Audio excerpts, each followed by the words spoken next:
Ayan, nandito tayo ngayon sa Jose Panglao. Ito yung barbecue restaurant ng aming kaibigan na si Homer. Triathlon friend namin. I miss you, Homer. Sana nandito ka, o diba? Yan ang dinner namin. Something healthy ang gusto ko. So, we will eat a lot of seafoods here. And I'm sure magiging happy na naman ang aking mga anak. Yes, o diba? Anong barbecue niya? Chicken lang. Ano yan po? Teka po, ka ng pork belly po. Pork belly? Sige nga, isa nga. Ang dami kong gustong kainin. Sabi ko, seafood lang ako, di ba? Alam mo naman, narinig ko na naman ng pork belly. Pork belly, pork belly. Sige, okay. No rice. Homer naman, babalik ako sa triathlon, tapos ganito gagawin mo sa akin. Paano ako diet nito? Thank you kapatid.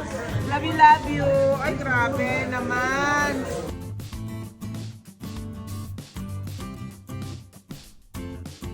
First, ano natin? Ilaw.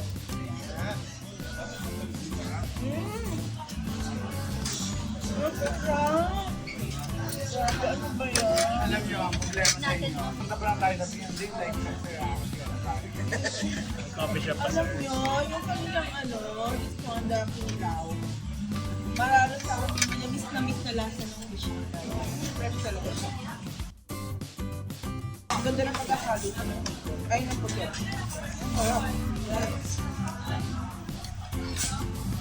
I love sa inyo.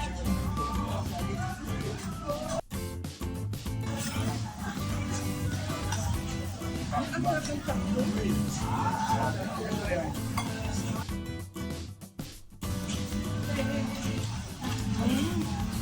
Diba?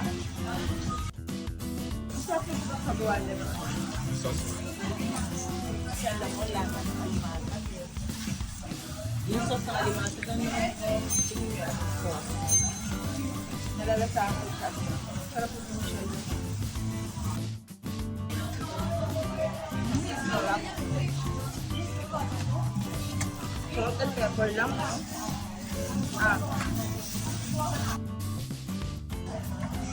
Kuya. Ano ba take out yung mo? Wala. Chicken. Fresh talaga ang manok. Ano ba talaga pati manok mo na fresh? Sarap. Dab. Ano naman sila tangan? Dab. Una pa nga, di ba masela lang sa malansa? Malanlansa. Masarap. Ay, at sarap din. Hindi ako nag-cheating in order na una pa nga. Talagang mga garden. Ang sarap ng kanilang fish. Why? Unang-una dahil fresh yung mga seafood. Siyempre. Tapos, yung ano nakatuwa, yung sauce nila, yung Cajun sauce nila. Totally different from the normal Cajun sauce na matitikman nila in Manila. Ito, yung Cajun sauce niya, nangingibabaw ang lasa na alimasag. Kaya yung sauce niya, ilagay mo sa kanin, ay nakutulam na. Ayan, tingnan niyo naman, masarap na ang food, mababait pa ang mga staff. Sobra, very accommodating, very friendly. Wala akong masabi, todo alaga kami. Kaya naman syempre, yung kilala.